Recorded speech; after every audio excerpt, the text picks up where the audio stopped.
ತಿದ್ದುಪಡಿ ವಿರುದ್ಧ ಏನ್ ದೊಡ್ಡ ಮಟ್ಟದಲ್ಲಿ ಆಕ್ರೋಶ ವ್ಯಕ್ತವಾಗಿತ್ತು.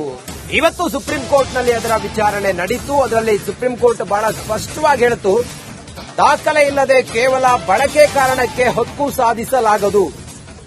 ಆ ಸ್ಥಳ ಅಥವಾ ಆ ಜಾಗ ವಕ್ಫ್ ಅಂತ ಹೇಳಿ ತನ್ನದು ಹೇಳ್ತಾ ಇದ್ದು, ಅದಕ್ಕೆ ಯಾವುದೇ ದಾಖಲೆ ಇಲ್ಲದೆ ಕೇವಲ ಬಳಕೆ ಕಾರಣಕ್ಕೆ ಅದರ ಮೇಲೆ ಹಕ್ಕು ಸಾಧಿಸಲಾಗದು ಅನ್ನುವ ಆದೇಶವನ್ನ ಸುಪ್ರೀಂ ಕೋರ್ಟ್ ನೀಡಿದೆ. ಮುಂದಿನ ಆದೇಶದವರೆಗೆ ತಡೆ ನೀಡಿದೆ ಸುಪ್ರೀಂ ಕೋರ್ಟ್. ಹೆಚ್ಚಿನ ವಿವರಗಳನ್ನು ಸಲ್ಲಿಸಲು 1 ವಾರ ಕಾಲಾವಕಾಶವನ್ನ ಕೋರಿದೆ. ಸರ್ಕಾರಿ ವಕೀಲರಿಗೆ ಕಾಲಾವಕಾಶವನ್ನ ಸುಪ್ರೀಂ ಕೋರ್ಟ್ ನೀಡಿದೆ. ಸರ್ಕಾರಿ ವಕೀಲರಿಗೆ ಹೆಚ್ಚಿನ ವಿವರಗಳನ್ನು ಸಲ್ಲಿಸುವುದಕ್ಕೆ ಕಾಲಾವಕಾಶವನ್ನ ನೀಡಿದೆ. ವಕ್ಫ್ ತಿದ್ದುಪಡಿ ವಿರುದ್ಧ ಉಮ್ಮೀದ್ ಕಾಯ್ದೆ ಅಂತ ಹೇಳಿ ಏನು ಮೊನ್ನೆ ರಾಜ್ಯಸಭೆ ಲೋಕಸಭೆಯಲ್ಲಿ ಅಂಗೀಕಾರ ಆಗಿ ಅದಾದ ನಂತರ ರಾಷ್ಟ್ರಪತಿಗಳ ಅಂಕಿತವೂ ಕೂಡ ಬಿದ್ದಾದ ನಂತರ ಏನೇನು ದೊಡ್ಡ ಮಟ್ಟದಲ್ಲಿ ಈಗ ಹೋರಾಟಗಳು, ಇದರ ವಿರುದ್ಧ ಅಸಮಾಧಾನ, ಆಕ್ರೋಶ, ನಾವಿದನ್ನ ಜಾರಿಗೊಳಿಸಲ್ಲ ಅನ್ನೋ ರೀತಿಯಲ್ಲೆಲ್ಲ ಬಾಂಗ್ಲಾ ಸೇರಿದಂತೆ ಪಶ್ಚಿಮ ಬಂಗಾಳ ಸೇರಿದಂತೆ ಇಲ್ಲೆಲ್ಲವೂ ಕೂಡ ಭಾರಿ ಒಂದು ಒತ್ತಡವೂ ಕೂಡ ಇದೆ. ಇದರ ನಡುವೆ ಸುಪ್ರೀಂ ಕೋರ್ಟ್ ವಕ್ಫ್ ತಿದ್ದುಪಡಿ ವಿರುದ್ಧ ವಿಚಾರಣೆಯನ್ನ ಮಾಡಿ ಬಹಳ ಸ್ಪಷ್ಟವಾಗಿ ಹೇಳಿದೆ, ದಾಖಲೆ ಇಲ್ಲದೆ ಕೇವಲ ಬಳಕೆ ಕಾರಣಕ್ಕೆ ಹಕ್ಕು ಸಾಧಿಸಲಾಗದು ಆ ಜಾಗದ ಮೇಲೆ. ಮುಂದಿನ ಆದೇಶದವರೆಗೆ ತಡೆ ನೀಡಿದೆ ಸುಪ್ರೀಂ ಕೋರ್ಟ್. ಹೆಚ್ಚಿನ ವಿವರಗಳನ್ನು ಸಲ್ಲಿಸುವುದಕ್ಕೆ 1 ವಾರಗಳ ಕಾಲಾವಕಾಶವನ್ನ ನೀಡಿದೆ. ಸರ್ಕಾರಿ ವಕೀಲರಿಗೆ ಕಾಲಾವಕಾಶವನ್ನ ಸುಪ್ರೀಂ ಕೋರ್ಟ್ ಕೊಟ್ಟಿದೆ. ನೋಡಿ, ಮುಂದುವರೆದು ಗಮನಿಸ್ತಾ ಹೋದ್ರೆ ಮುಸ್ಲಿಮೇತರರನ್ನ ವಕ್ಫ್ಗೆ ನೇಮಕ ಮಾಡುವಂತಿಲ್ಲ. ಮುಸ್ಲಿಮೇತರರನ್ನ ವಕ್ಫ್ಗೆ ನೇಮಕ ಮಾಡುವಂತಿಲ್ಲ. ಮಹತ್ವದ ಮಧ್ಯಂತರ ಆದೇಶವನ್ನ ಸುಪ್ರೀಂ ಕೋರ್ಟ್ ನೀಡಿದೆ. ಇದು ಸುಪ್ರೀಂ ಕೋರ್ಟ್ನ ಆದೇಶ, ಮಧ್ಯಂತರ ಆದೇಶ. ಯಥಾಸ್ಥಿತಿ ಕಾಪಾಡಿಕೊಳ್ಳುವ ನಿಟ್ಟಿನಲ್ಲಿ ಸುಪ್ರೀಂ ಸುಳಿವನ್ನ ಕೊಟ್ಟಿದ್ಯಾ ಅನ್ನೋದ್ರ ಬಗ್ಗೆಯೂ ಕೂಡ ಈಗ ಒಂದಿಷ್ಟು ಪ್ರಶ್ನೆಗಳು ಹುಟ್ಟುಕೊಂಡಿದ್ದಾವೆ. ವಕ್ಫ್ ತಿದ್ದುಪಡಿಯ ವಿರುದ್ಧ ಸುಪ್ರೀಂ ಕೋರ್ಟ್ ಇವತ್ತು ಮಹತ್ವದ ವಿಚಾರಣೆಯನ್ನ ಮಾಡಿ, ದಾಖಲೆ ಇಲ್ಲದೆ ಕೇವಲ ಬಳಕೆ ಮಾಡ್ತಾ ಇದ್ರು ಅನ್ನೋ ಕಾರಣಕ್ಕೋಸ್ಕರ ಅದರ ಮೇಲೆ ಹಕ್ಕು ಸಾಧಿಸಲಾಗದು. ಮುಂದಿನ ಆದೇಶದವರೆಗೆ ತಡೆ ನೀಡಿದೆ ಸುಪ್ರೀಂ ಕೋರ್ಟ್. ಮುಸ್ಲಿಮೇತರರನ್ನ ವಕ್ಫ್ಗೆ ನೇಮಕ ಮಾಡುವಂತಿಲ್ಲ ಅನ್ನೋದನ್ನ ಬಹಳ ಸ್ಪಷ್ಟವಾಗಿ ಹೇಳಿದೆ. ಮಹತ್ವದ ಮಧ್ಯಂತರ ಆದೇಶವನ್ನ ಸುಪ್ರೀಂ ಕೋರ್ಟ್ ನೀಡಿದೆ. ಯಥಾಸ್ಥಿತಿ ಕಾಪಾಡಿಕೊಳ್ಳುವ ನಿಟ್ಟಿನಲ್ಲಿ ಸುಪ್ರೀಂ ಸುಳಿವನ್ನ ಕೊಟ್ಟಿದೆ. ಒಟ್ಟಾರೆ ಕೇಂದ್ರ ಸರ್ಕಾರ ಇದನ್ನ ಉಮೀದ್ ಮಸೂದ್ ಅಥವಾ ಕಾಯ್ದೆ ಅಂತ ಹೇಳಿ ರಾಜ್ಯಸಭೆ ಹಾಗೆ ಲೋಕಸಭೆಯಲ್ಲೇ ಮಂಡಿಸಿ, ಅದಾದ ನಂತರ ರಾಷ್ಟ್ರಪತಿಗಳ ಅಂಕಿತವೂ ಬಿದ್ದು ಭಾರಿ ಆಕ್ರೋಶದ ನಂತರ ಸುಪ್ರೀಂ ಕೋರ್ಟ್ನಲ್ಲಿ ಏನಿದ್ರ ಬಗ್ಗೆ ವಿಚಾರಣೆ ಏನಿವತ್ತು ನಡೀತು, ಇದು ಬಹಳ ಸ್ಪಷ್ಟವಾಗಿ ಸುಪ್ರೀಂ ಕೋರ್ಟ್ ತಿಳಿಸಿದೆ. ಇನ್ನಷ್ಟು ಮಾಹಿತಿಯೊಂದಿಗೆ ನ್ಯೂಸ್ ಡೆಸ್ಕ್ನಿಂದ ಸ್ಮಿತಾ ರಂಗನಾಥ್ ಈಗ ನೇರ ಸಂಪರ್ಕದಲ್ಲಿದ್ದಾರೆ. ಸ್ಮಿತಾ, ವಕ್ಫ್ ವಿಚಾರವಾಗಿ ಸುಪ್ರೀಂ ಕೋರ್ಟ್ ಆದೇಶ, ಈ ಮಧ್ಯಂತರ ಆದೇಶದ ತಿರುಳೇನು ಸ್ಮಿತಾ? ಯಾವಾಗ ಕೇಂದ್ರ ಸರ್ಕಾರ 2 ಮನೆಗಳಲ್ಲಿ ಈ ಒಂದು ವಕ್ಫ್ ತಿದ್ದುಪಡಿ ಕಾಯ್ದೆಯನ್ನ ಅಂಗೀಕಾರಗೊಳಿಸಿ, ಹಾಗೆ ಪ್ರೆಸಿಡೆಂಟ್ ಕೂಡ ವಕ್ಫ್ನ ಚಟುವಟಿಕೆ ನಡೀತಾ ಇರುತ್ತೆ, ದಾಖಲೆಗಳು ಇಲ್ದಲೆ ಅಲ್ಲಿ ವಕ್ಫ್ನ ಒಂದು ಸ್ಕೂಲೋ ಅಥವಾ ಒಂದು ಮಸೀದಿಯೋ ಏನೋ ಒಂದು ನಡೀತಾ ಇರುತ್ತೆ, ಅದನ್ನ ವಕ್ಫ್ ತನ್ನ ಆಸ್ತಿ ಅಂತ ಹೇಳಿ ಕ್ಲೈಮ್ ಮಾಡ್ಕೊಳ್ಳಿಕ್ಕೆ ಅವಕಾಶ ಆಯಿತು ವಕ್ಫ್ ಬೈ ಯೂಸರ್ ಅನ್ನೋ ಒಂದು ನಿಯಮದ ಅಡಿಯಲ್ಲಿ. ಇನ್ನು ಮುಂದೆ ವಕ್ಫ್ ಬೈ ಯೂಸರ್ ಏನಿದೆ ಅದಕ್ಕೆ ಮುಂದಿನ ಆದೇಶದವರೆಗೂ ಕಡಿವಾಣ ಹಾಕಿದೆ ಸುಪ್ರೀಂ ಕೋರ್ಟ್. ಇದರ ಜೊತೆಯಲ್ಲೇ ನಿನ್ನೆ ಕೂಡ ವಿಚಾರಣೆ ನಡೆಸೋ ಸಂದರ್ಭದಲ್ಲಿ ಸುಪ್ರೀಂ ಕೋರ್ಟ್ ಪ್ರಶ್ನೆಯನ್ನ ಕೇಳಿತ್ತು, ಬೇರೆ ಧರ್ಮಗಳ ಧಾರ್ಮಿಕ ಸಂಸ್ಥೆಗಳಲ್ಲೂ ಕೂಡ ನೀವು ಅನ್ಯ ಧರ್ಮೀಯರ ಅಪಾಯಿಂಟ್ಮೆಂಟ್ ಮಾಡ್ಲಿಕ್ಕೆ ಒಪ್ತೀರಾ ಅಂತ ಹೇಳಿ ನೇರವಾಗಿ ಪ್ರಶ್ನೆಯನ್ನ ಕೇಳಿತ್ತು ಸರ್ಕಾರದ ಪರ ವಕೀಲರಿಗೆ. ಇವತ್ತು ಆ ನಿಟ್ಟಿನಲ್ಲಿ ಮತ್ತೊಂದು ಮಹತ್ವದ ಮಧ್ಯಂತರ ಆದೇಶ ಹೊರಡಿಸಿದೆ. ನಾನ್ ಮುಸ್ಲಿಂ ಮೆಂಬರ್ಗಳನ್ನ ಸೆಂಟ್ರಲ್ ವಕ್ಫ್ ಬೋರ್ಡ್ನಲ್ಲಿ ಆಯ್ಕೆ ಮಾಡೋ ವಿಚಾರಕ್ಕೆ ಸಂಬಂಧಪಟ್ಟಂತೆ ತಾತ್ಕಾಲಿಕ ತಡೆಯನ್ನ ನೀಡಿದೆ. ಯಥಾಸ್ಥಿತಿಯನ್ನ ಕಾಯ್ದುಕೊಳ್ಳಿ ಮುಂದಿನ ಆದೇಶದವರೆಗೂ ಅನ್ನೋದರ ಮಹತ್ವದ ಸುಳಿವನ್ನಂತೂ ಇವತ್ತಿನ ಸುಪ್ರೀಂ ಕೋರ್ಟ್ ಹಿಯರಿಂಗ್ ನ ಸಂದರ್ಭದಲ್ಲಿ ಕೊಡಲಾಗಿರೋದು. ಇದರ ಜೊತೆಗೆ ಸರ್ಕಾರದ ಪರ ವಕೀಲರಿಗೆ 7 ದಿನಗಳ ಕಾಲಾವಕಾಶವನ್ನ ಕೊಟ್ಟಿದೆ ಸುಪ್ರೀಂ ಕೋರ್ಟ್.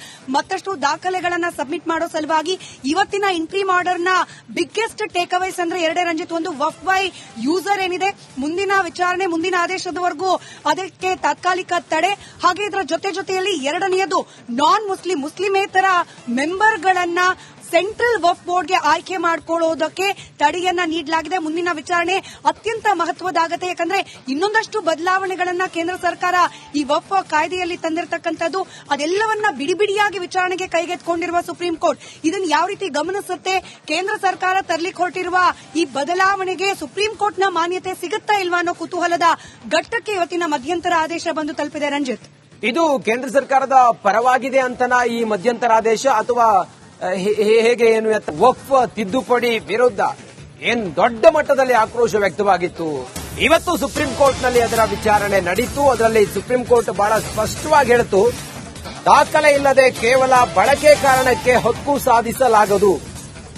ಆ ಸ್ಥಳ ಅಥವಾ ಆ ಜಾಗ ವಕ್ಫ್ ಅಂತ ಹೇಳಿ ತನ್ನದು ಹೇಳ್ತಾ ಇದ್ದು ಅದಕ್ಕೆ ಯಾವುದೇ ದಾಖಲೆ ಇಲ್ಲದೆ ಕೇವಲ ಬಳಕೆ ಕಾರಣಕ್ಕೆ ಅದರ ಮೇಲೆ ಹಕ್ಕು ಸಾಧಿಸಲಾಗದು ಅನ್ನುವ ಆದೇಶವನ್ನ ಸುಪ್ರೀಂ ಕೋರ್ಟ್ ನೀಡಿದೆ. ಮುಂದಿನ ಆದೇಶದವರೆಗೆ ತಡೆ ನೀಡಿದೆ ಸುಪ್ರೀಂ ಕೋರ್ಟ್. ಹೆಚ್ಚಿನ ವಿವರಗಳನ್ನ ಸಲ್ಲಿಸಲು 1 ವಾರ ಕಾಲಾವಕಾಶವನ್ನ ಕೋರಿದೆ. ಸರ್ಕಾರಿ ವಕೀಲರಿಗೆ ಕಾಲಾವಕಾಶವನ್ನ ಸುಪ್ರೀಂ ಕೋರ್ಟ್ ನೀಡಿದೆ. ಸರ್ಕಾರಿ ವಕೀಲರಿಗೆ ಹೆಚ್ಚಿನ ವಿವರಗಳನ್ನ ಸಲ್ಲಿಸುವುದಕ್ಕೆ ಕಾಲಾವಕಾಶವನ್ನ ನೀಡಿದೆ.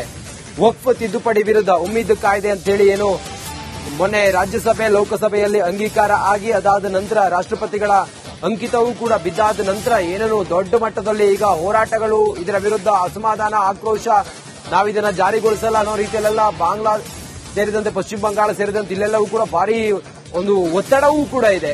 ಇದರ ನಡುವೆ ಸುಪ್ರೀಂ ಕೋರ್ಟ್ ವಕ್ಫ್ ತಿದ್ದುಪಡಿ ವಿರುದ್ಧ ವಿಚಾರಣೆಯನ್ನ ಮಾಡಿ ಬಹಳ ಸ್ಪಷ್ಟವಾಗಿ ಹೇಳಿದೆ, ದಾಖಲೆ ಇಲ್ಲದೆ ಕೇವಲ ಬಳಕೆ ಕಾರಣಕ್ಕೆ ಹಕ್ಕು ಸಾಧಿಸಲಾಗದು ಆ ಜಾಗದ ಮೇಲೆ. ಮುಂದಿನ ಆದೇಶದವರೆಗೆ ತಡೆ ನೀಡಿದೆ ಸುಪ್ರೀಂ ಕೋರ್ಟ್. ಹೆಚ್ಚಿನ ವಿವರಗಳನ್ನು ಸಲ್ಲಿಸುವುದಕ್ಕೆ 1 ವಾರಗಳ ಕಾಲಾವಕಾಶವನ್ನ ನೀಡಿದೆ. ಸರ್ಕಾರಿ ವಕೀಲರಿಗೆ ಕಾಲಾವಕಾಶವನ್ನ ಸುಪ್ರೀಂ ಕೋರ್ಟ್ ಕೊಟ್ಟಿದೆ. ನೋಡಿ, ಮುಂದುವರೆದು ಗಮನಿಸ್ತಾ ಹೋದ್ರೆ ಮುಸ್ಲಿಮೇತರರನ್ನ ವಕ್ಫ್ಗೆ ನೇಮಕ ಮಾಡುವಂತಿಲ್ಲ, ಮುಸ್ಲಿಮೇತರರನ್ನ ವಕ್ಫ್ಗೆ ನೇಮಕ ಮಾಡುವಂತಿಲ್ಲ. ಮಹತ್ವದ ಮಧ್ಯಂತರ ಆದೇಶವನ್ನ ಸುಪ್ರೀಂ ಕೋರ್ಟ್ ನೀಡಿದೆ. ಇದು ಸುಪ್ರೀಂ ಕೋರ್ಟ್ನ ಆದೇಶ, ಮಧ್ಯಂತರ ಆದೇಶ. ಯಥಾಸ್ಥಿತಿ ಕಾಪಾಡಿಕೊಳ್ಳುವ ನಿಟ್ಟಿನಲ್ಲಿ ಸುಪ್ರೀಂ ಸುಳಿವನ್ನ ಕೊಟ್ಟಿದ್ಯಾ ಅನ್ನೋದ್ರ ಬಗ್ಗೆಯೂ ಕೂಡ ಈಗ ಒಂದಿಷ್ಟು ಪ್ರಶ್ನೆಗಳು ಹುಟ್ಟುಕೊಂಡಿದ್ದಾವೆ. ವಕ್ಫ್ ತಿದ್ದುಪಡಿಯ ವಿರುದ್ಧ ಸುಪ್ರೀಂ ಕೋರ್ಟ್ ಇವತ್ತು ಮಹತ್ವದ ವಿಚಾರಣೆಯನ್ನ ಮಾಡಿ ದಾಖಲೆ ಇಲ್ಲದೆ ಕೇವಲ ಬಳಕೆ ಮಾಡ್ತಾ ಇದ್ರು ಅನ್ನೋ ಕಾರಣಕ್ಕೋಸ್ಕರ ಅದರ ಮೇಲೆ ಹಕ್ಕು ಸಾಧಿಸಲಾಗದು, ಮುಂದಿನ ಆದೇಶದವರೆಗೆ ತಡೆ ನೀಡಿದೆ ಸುಪ್ರೀಂ ಕೋರ್ಟ್. ಮುಸ್ಲಿಮೇತರರನ್ನ ವಕ್ಫ್ಗೆ ನೇಮಕ ಮಾಡುವಂತಿಲ್ಲ ಅನ್ನೋದನ್ನ ಬಹಳ ಸ್ಪಷ್ಟವಾಗಿ ಹೇಳಿದೆ. ಮಹತ್ವದ ಮಧ್ಯಂತರ ಆದೇಶವನ್ನ ಸುಪ್ರೀಂ ಕೋರ್ಟ್ ನೀಡಿದೆ. ಯಥಾಸ್ಥಿತಿ ಕಾಪಾಡಿಕೊಳ್ಳುವ ನಿಟ್ಟಿನಲ್ಲಿ ಸುಪ್ರೀಂ ಸುಳಿವನ್ನ ಕೊಟ್ಟಿದೆ. ಒಟ್ಟಾರೆ ಕೇಂದ್ರ ಸರ್ಕಾರ ಇದನ್ನ ಉಮೀದ್ ಮಸೂದ್ ಅಥವಾ ಕಾಯ್ದೆ ಅಂತ ಹೇಳಿ ರಾಜ್ಯಸಭೆ ಹಾಗೆ ಲೋಕಸಭೆಯಲ್ಲಿ ಮಂಡಿಸಿ ಅದಾದ ನಂತರ ರಾಷ್ಟ್ರಪತಿಗಳ ಅಂಕಿತವೂ ಬಿದ್ದು ಭಾರಿ ಆಕ್ರೋಶದ ನಂತರ ಸುಪ್ರೀಂ ಕೋರ್ಟ್ನಲ್ಲಿ ಏನಿದ್ರ ಬಗ್ಗೆ ವಿಚಾರಣೆ ಏನಿವತ್ತು ನಡೀತು, ಇದು ಬಹಳ ಸ್ಪಷ್ಟವಾಗಿ ಸುಪ್ರೀಂ ಕೋರ್ಟ್ ತಿಳಿಸಿದೆ. ಇನ್ನಷ್ಟು ಮಾಹಿತಿಯೊಂದಿಗೆ ನ್ಯೂಸ್ ಡೆಸ್ಕ್ನಿಂದ ಸ್ಮಿತಾ ರಂಗನಾಥ್ ಈಗ ನೇರ ಸಂಪರ್ಕದಲ್ಲಿದ್ದಾರೆ. ಸ್ಮಿತಾ, ವಕ್ಫ್ ವಿಚಾರವಾಗಿ ಸುಪ್ರೀಂ ಕೋರ್ಟ್ ಆದೇಶ, ಈ ಮಧ್ಯಂತರ ಆದೇಶದ ತಿರುಳೇನು ಸ್ಮಿತಾ? ಯಾವಾಗ ಕೇಂದ್ರ ಸರ್ಕಾರ 2 ಮನೆಗಳಲ್ಲಿ ಈ ಒಂದು ವಕ್ಫ್ ತಿದ್ದುಪಡಿ ಕಾಯ್ದೆಯನ್ನ ಅಂಗೀಕಾರಗೊಳಿಸಿ ಹಾಗೆ ಪ್ರೆಸಿಡೆಂಟ್ ಕೂಡ ವಕ್ಫ್ನ ಚಟುವಟಿಕೆ ನಡೀತಾ ಇರುತ್ತೆ, ದಾಖಲೆಗಳು ಇಲ್ದಲೆ ಅಲ್ಲಿ ವಕ್ಫ್ನ ಒಂದು ಸ್ಕೂಲೋ ಅಥವಾ ಒಂದು ಮಸೀದಿಯೋ ಏನೋ ಒಂದು ನಡೀತಾ ಇರುತ್ತೆ, ಅದನ್ನ ವಕ್ಫ್ ತನ್ನ ಆಸ್ತಿ ಅಂತ ಹೇಳಿ ಕ್ಲೈಮ್ ಮಾಡ್ಕೊಳ್ಳಿಕ್ಕೆ ಅವಕಾಶ ಆಯಿತು ವಕ್ಫ್ ಬೈ ಯೂಸರ್ ಅನ್ನೋ ಒಂದು ನಿಯಮದ ಅಡಿಯಲ್ಲಿ. ಇನ್ನು ಮುಂದೆ ವಕ್ಫ್ ಬೈ ಯೂಸರ್ ಏನಿದೆ ಅದಕ್ಕೆ ಮುಂದಿನ ಆದೇಶದವರೆಗೂ ಕಡಿವಾಣ ಹಾಕಿದೆ ಸುಪ್ರೀಂ ಕೋರ್ಟ್. ಇದರ ಜೊತೆಯಲ್ಲೇ ನಿನ್ನೆ ಕೂಡ ವಿಚಾರಣೆ ನಡೆಸೋ ಸಂದರ್ಭದಲ್ಲಿ ಸುಪ್ರೀಂ ಕೋರ್ಟ್ ಪ್ರಶ್ನೆಯನ್ನ ಕೇಳಿತ್ತು, ಬೇರೆ ಧರ್ಮಗಳ ಧಾರ್ಮಿಕ ಸಂಸ್ಥೆಗಳಲ್ಲೂ ಕೂಡ ನೀವು ಅನ್ಯ ಧರ್ಮೀಯರ ಅಪಾಯಿಂಟ್ಮೆಂಟ್ ಮಾಡ್ಲಿಕ್ಕೆ ಒಪ್ತೀರಾ ಅಂತ ಹೇಳಿ ನೇರವಾಗಿ ಪ್ರಶ್ನೆಯನ್ನ ಕೇಳಿತ್ತು ಸರ್ಕಾರದ ಪರ ವಕೀಲರಿಗೆ. ಇವತ್ತು ಆ ನಿಟ್ಟಿನಲ್ಲಿ ಮತ್ತೊಂದು ಮಹತ್ವದ ಮಧ್ಯಂತರ ಆದೇಶ ಹೊರಡಿಸಿದೆ. ನಾನ್ ಮುಸ್ಲಿಂ ಮೆಂಬರ್ಗಳನ್ನ ಸೆಂಟ್ರಲ್ ವಕ್ಫ್ ಬೋರ್ಡ್ನಲ್ಲಿ ಆಯ್ಕೆ ಮಾಡೋ ವಿಚಾರಕ್ಕೆ ಸಂಬಂಧಪಟ್ಟಂತೆ ತಾತ್ಕಾಲಿಕ ತಡೆಯನ್ನ ನೀಡಿದೆ. ಯಥಾಸ್ಥಿತಿಯನ್ನ ಕಾಯ್ದುಕೊಳ್ಳಿ ಮುಂದಿನ ಆದೇಶದವರೆಗೂ ಅನ್ನೋದರ ಮಹತ್ವದ ಸುಳಿವನ್ನಂತೂ ಇವತ್ತಿನ ಸುಪ್ರೀಂ ಕೋರ್ಟ್ ಹಿಯರಿಂಗ್ ನ ಸಂದರ್ಭದಲ್ಲಿ ಕೊಡಲಾಗಿರೋದು. ಇದರ ಜೊತೆಗೆ ಸರ್ಕಾರದ ಪರ ವಕೀಲರಿಗೆ 7 ದಿನಗಳ ಕಾಲಾವಕಾಶವನ್ನ ಕೊಟ್ಟಿದೆ ಸುಪ್ರೀಂ ಕೋರ್ಟ್.